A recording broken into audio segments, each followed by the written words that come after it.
Good afternoon to you. I'm Danilo Evangelista, and welcome to our tropical weather outlook video for today, June 14th, 2025.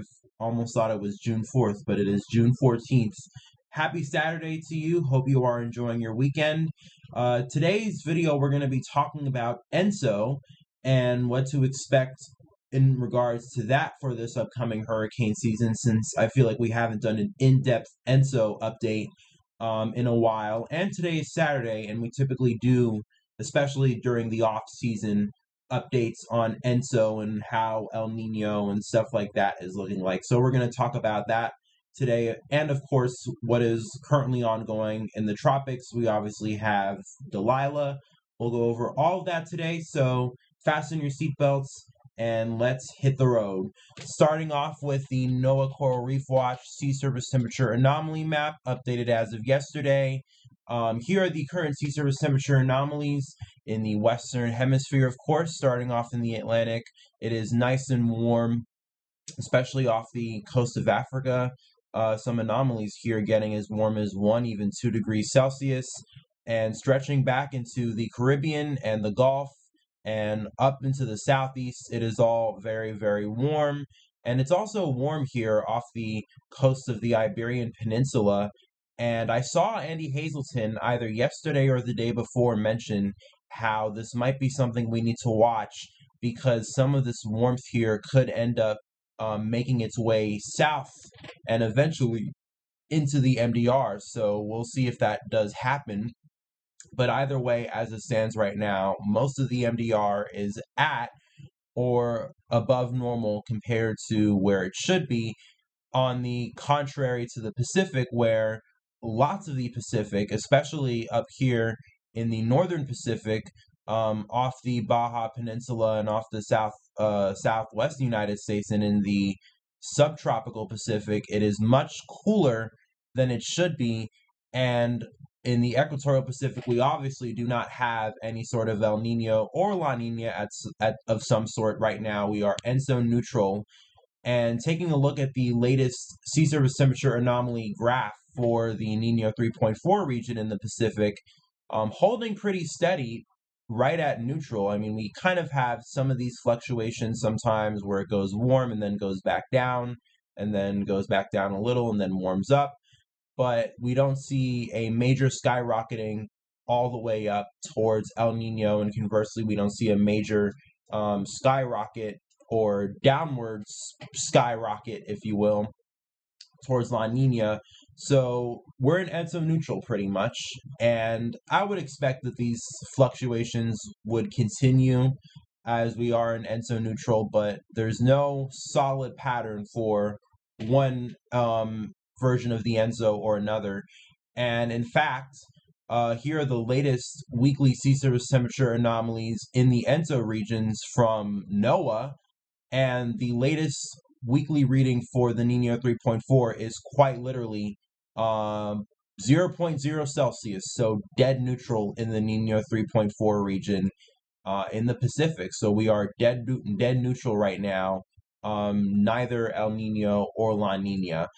And taking a look at the sea surface temperature anomalies in the subsurface of the Pacific. So this map here is taking a look at the anomalies on the surface.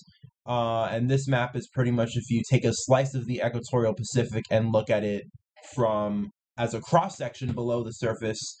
And you could see as well no overwhelming sign of warmth that lurks below the subsurface. And even a lot of the cold anomalies that we had earlier on in the year that were left over from the La Nina that we were coming off of this winter, even those anomalies have kind of disappeared. And conversely, on the other hand, a lot of these very cold, or warm, I should say, sea surface temperature anomalies in the Pacific that are kind of bottled up here in the Western Pacific, as we typically see in La Nina patterns, even a lot of that warmth has really tapered off and kind of, faded, especially as we go from the beginning of this GIF loop, which is in April, as you can see the first frame there, April 8th, to the latest frame of this map is June 7th, and we're probably going to get a more later date, probably within the next day or so, to this graph. But the bottom line that I'm trying to show you is there's no overwhelming signal, not in the surface or in the subsurface, of any major warming or cooling events of the ENSO. So that kind of furthers the idea right now that we have ENSO neutral.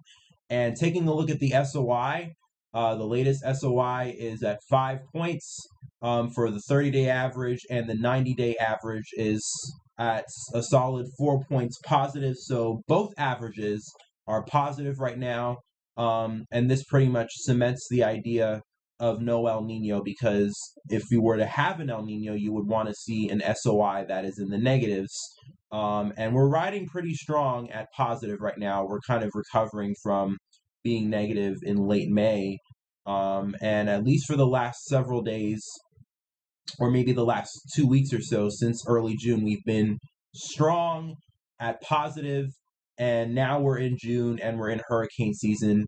So pretty much no sign at all that we will have El Nino. In fact, I would argue, especially looking at the SOI atmospherically, we're probably closer to a La Nina than we are to an El Nino, but we're still at neutral. I mean, positive SOI at 5 points generally correlates with neutral, because the SOI, if you want to actually get this to La Nina, the SOI value should be +7 or above. That generally is the SOI value that correlates with a La Nina.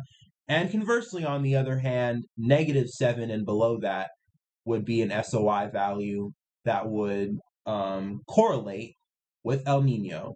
And taking a look at the next few months with ENSO, it pretty much stays neutral. I mean, there's not really much to say. This is the latest CPC model-based probability for ENSO for the next few months by season. So this is over a 3-month period.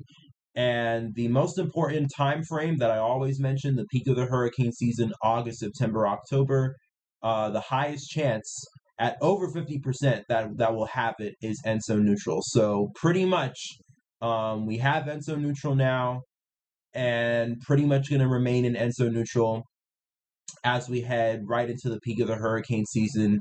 And then slowly, as we get later on in the year, interestingly enough, La Nina chances do rise. So maybe we might have a resurgence of a potentially weak La Nina, especially as we get towards the end of the year, maybe into the winter. That wouldn't shock me at all, honestly. But at least the most solid chance for right now is ENSO neutral, and that makes sense. And that'll probably be a continuation of current conditions we have. And what can I say? That's probably going to lead to an above normal hurricane season for this year, as I've been talking about for the last several weeks. And we've seen it in all of the forecasts that have come out, including the most recent Colorado State forecast, which was an update to what they initially released in April. It was not really that much of an update, actually, since they pretty much kept all the numbers the same, but the numbers were an above normal season. So it looks like we're not going to have an El Nino, and I guess we might not have a La Nina either, so we'll be ENSO neutral. And as I always say, lack of an El Nino is already good enough for an active hurricane season, and that's probably what we're going to have this year. But so far, at least in the Atlantic, nothing is expected over the next 7 days.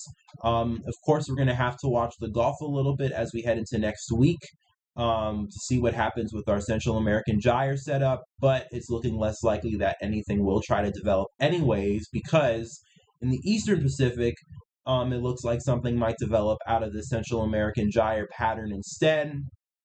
We've had a really strong ridge, especially over the northern Gulf and the southeast U.S., and that's really been keeping any sort of moisture over Central America, or pretty much anything in the Caribbean, landlocked over Central America, or pushed all of that moisture and activity into the Eastern Pacific. And as a result, the Eastern Pacific, pretty much since the beginning of the month, has been very active. We now have Tropical Storm Dalila, which formed yesterday, but It is our fourth named storm, and it's the latest storm that the Eastern Pacific has produced. And by the way, really quickly, information on Dalila. Maximum sustained winds are 60 miles per hour. Minimum central pressure is 996 millibars. Located at 16.5 north, 104.8 west, and it is moving northwest at 12 miles per hour. And tropical storm warnings are in effect for portions of the Mexican coast, because this is only a tropical storm, but it does have a pretty expansive wind field, and some of those winds in the tropical storm force wind field are impacting the coast of Mexico. But Dalila is going to stay offshore. In fact, it's probably going to move away from the Mexican coast as we head into the weekend, and probably by early next week it's going to dissipate.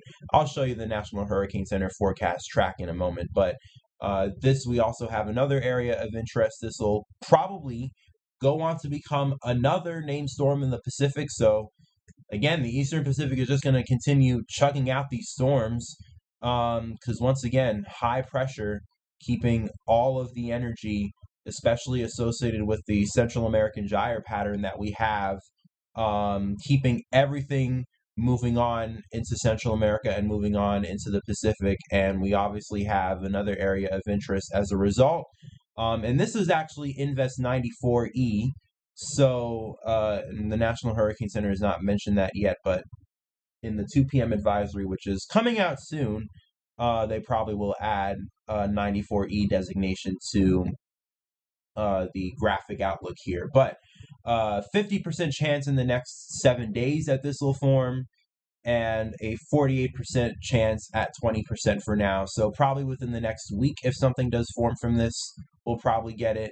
But the Eastern Pacific staying busy right now. And really quickly, the latest on Dalila. Here's the satellite imagery, and it is a pretty beefy tropical storm, especially those cloud tops in the earlier part of the frame kind of dissipated a little bit, but very strong convective activity, and you could see some of these outer bands hitting the Mexican coastline. As I said, the wind field is expansive enough that we are seeing some of these tropical storm force winds and lots of heavy rain along the Mexican coastline. So there are tropical storm warnings in effect. And Dalila is probably going to continue to move to the west-northwest, and eventually kind of bend towards the west as the weekend goes on. And by early next week, it's probably already going to dissipate and disintegrate into a remnant low system as it pulls away from the Mexican coast. And probably won't become a hurricane, although judging by the satellite imagery, it's probably, it's trying, but especially you can see in the latest frames, this convective activity kind of falls apart a little bit, and especially we start seeing some of this convection erode on the northern side. So maybe it is starting to deal with the impacts of shear. And as you can tell, the National Hurricane Center doesn't forecast this to become a hurricane. So maybe it's peaking right now and is probably on its way down from here. And again, it's going to be moving away from the Mexican coastline, and probably by early next week, it's gonna dissipate and be out of our hair, and probably be out of the hair for the Mexican coastline. But for now, tropical storm warnings remain in effect.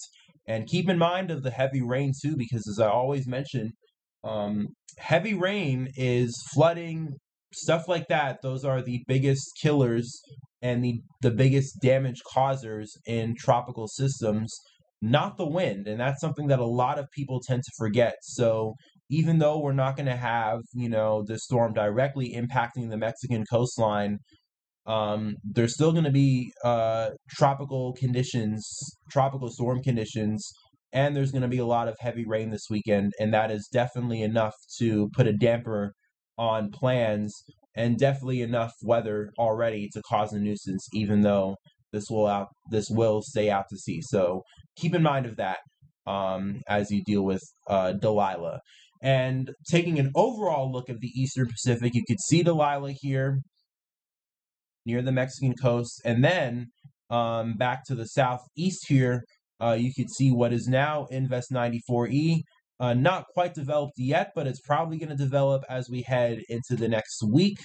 And we're probably going to get another named storm here very soon in the Eastern Pacific. I think the next name on the list is Eric. So once 94E develops, if it does, although it's looking probably more likely than not that it will at this point, and I'll show you the GFS in a moment.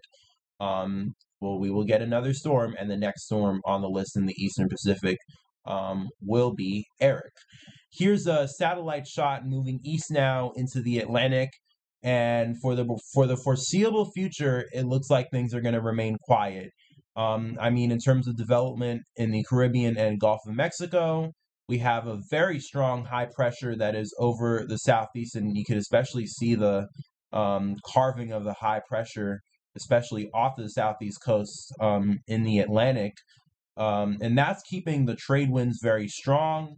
So it's keeping any sort of energy that moves westward, keeps it moving west into the Caribbean, straight into Central America, and if not, brings it into the Eastern Pacific, where right now it is certainly developing, and that's especially the case if you've been tracking the Eastern Pacific over the last several weeks. And obviously, since we have very strong trades, you can see lots of Saharan dust, especially in the Eastern Atlantic, and this is all typical of this time of year. And also, taking a look at these upper level clouds, you can see as well very strong upper level winds, wind shear, and that is also another unfavorable factor for development. So for now, the Atlantic is nice and quiet, and taking a look at the GFS over the next 7 days, you could see it pretty much remains that way. I mean, we do have this energy here over the Bay of Campeche, and I showed you a few days ago the GFS and other models were starting to potentially hop onto the idea that something was going to try to consolidate, maybe in the southern Gulf in the Bay of Campeche. It all just depended, though, on this ridge, and I mean, you could definitely see why nothing is appearing now on the models. Just take a look at how strong this ridge over the northern Gulf is, and it extends all the way from Bermuda and off the southeast coast all the way on up into the northern Gulf. So probably going to expect very, very, very hot conditions over the southeast and in general over the southern and eastern portions of the United States as we head into the next week, pretty much. And we're probably going to see lots of warming of especially the Gulf and especially the northern Gulf. So I'll be very interested to see what some of these sea surface temperature anomalies will be here in a week. But in terms of tropical development, we're probably not going to get much of it on the Atlantic side of things. But as I mentioned, this high pressure is strong enough that a lot of this energy is being pushed into the Eastern Pacific. And as a result, you do see here something else does try to develop, and this is associated with 94E. And that does develop in the Eastern Pacific. There's a small system, and maybe remains close to the Mexican coastline.